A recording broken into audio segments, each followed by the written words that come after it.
Wish you all a very, very, very happy Diwali. As Chandni mentioned, we're going to talk about you, because I feel Diwali is a celebration of you. I know everyone said it's a celebration of light, but if you really think about it, you are the light, we are the light. So it's a celebration of us, celebration of humanity. Thank you very much, Nina and the team, for letting me share some of my experiences about the inner light. So we're going to talk about two aspects here. So what is this light?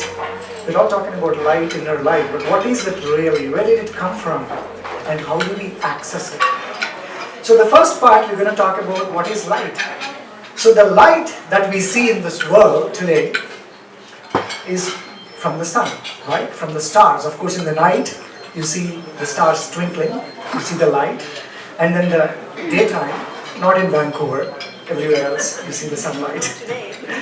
But, so how is this light created? Light is created inside the core of the sun. And light is made up of these very minute quantum particles called photons. And how are these photons created? Photons are formed within the core of the sun when two atoms, you know atoms, right? This is made up of atoms, everything is made up of atoms, right?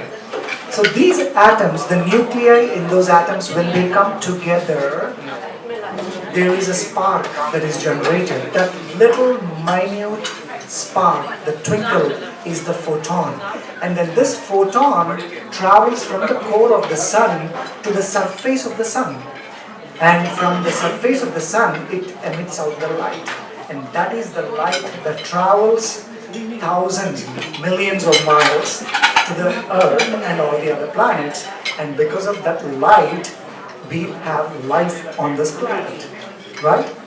So if you look at it, actually, we are made up of photons. We are the light, because we utilize that light to create our food, our day-to-day activities. Without light, can you imagine your life? There is no life, basically.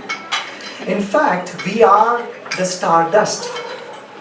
And I'm going to talk to you about some of the scientific research, some of the great scientists who have actually said this, that we are the stardust. So there is this Dr. Carol Schreiber and Dr. Iris Schreiber. Dr. Carol is an astrophysicist at Lockheed Martin Laboratory for Solar and Astrophysics, and Dr. Iris is a professor of pathology at Stanford School of Medicine. They have written a fantastic book called Living with Stars. You should read it if you get a chance. And they say, it's from them, they say, we are in fact stardust. Everything we are and everything in this universe on the earth originated from the stardust. It continuously flows through us, and it is rebuilding our bodies over again and again over lifetimes. Talk about cycle of birth and death.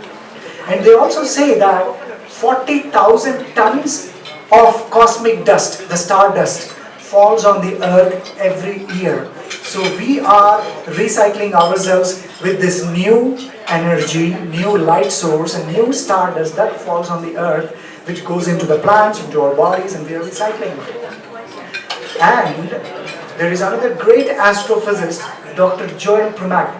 He wrote a great book called View from the Center of the Universe. And he says that we humans are luminous stardust beings. Humans are made up of this rarest material in the universe called stardust. And he says, history of the universe is in us. So if we go within to our bodies, each cell has a history of multi-billion years. Each thought has a multi-million years of history. So we are the luminous stardust beings. And if you in fact take this thought, which is multi-thousand years old, let's go back to the ancient times. The ancient times when we heard from all these ancient seers and sages saying the same, that we are the luminous stardust beings. And a great quote, the great line from Chandogya Upanishad, one of the most ancient texts from the ancient India. It says, the light that shines above the heavens and above this world, the light that shines in the highest world beyond the world that you can even imagine, that light shines in the heart of men. It shines in the heart of women too, all of us. So, it shines in the hearts of humanity. And it's coming from almost 2000 BC, a very ancient text. And in the Bible, Jesus said, I am the light of the world, and you are the light of the world too. Right? See the commonality. And then, Quran, the holy text of Islam. There is a verse of light, 35th verse in 25th surah. Allah is the light of heavens and earth. The parable of His light is a niche wherein is a lamp. And it goes on and says Allah guides us to His light. Whoever He wishes, and He has all the knowledge of all the things because He is the light.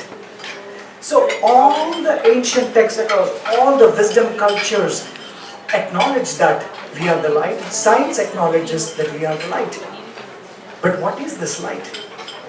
Where is it? Can you hold it? Can you see it? So I was in the search of this truth 9 years back. I was going through the darkest phase of my life at that time.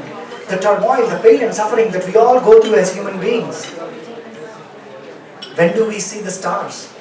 In the darkest of the darkest night. And in fact, the darkest of the darkest hours of our lives is an opportunity for us to shine. Shine the beautiful inner light in you. And in that search, I met an ancient master. Her name is Sunita Bapuji. She's not in the caves in Himalayas, but she is in Vancouver. So I came to Vancouver and I met her. And I asked her, I want to find this truth, absolute truth. I want to find that inner light. And she said, sure, but for that, you need to turn your attention from the outside world to within. She said, the first step in finding that light is to care for yourself, to care for the most precious resource that you are, that inner light. To catch that inner light, you have to go within. But there are so many hurdles for that. There are so many blockages to get there. We are so busy with this external world, occupied with all kinds of activities. So anyways, I went to her, took 4 sessions. I said, okay, what is this whole thing about? Well, we all know yoga, pranayama, breathing, meditation. It's all good, it's all beautiful, right? So I took 4 classes, I came back, I started to practice the technique. I couldn't experience what I was experiencing in her presence.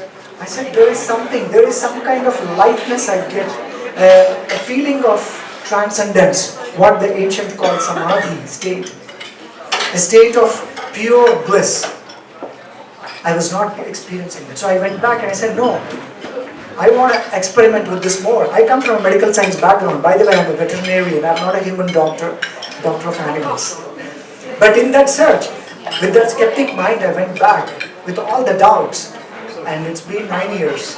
I'm still in this journey. I'm not perfect, but I'm at least in the path of realization. And in that search, I found to access inner light, there are first 2 big hurdles that you need to cross. That is this body and then the mind. So Master Sunita created this program called Sukshma. Sukshma in the Sanskrit, the word Sukshma is from Sanskrit. It translates to microcosm. So the program helps you to go into your microcosm to find the inner light.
Rama Govinda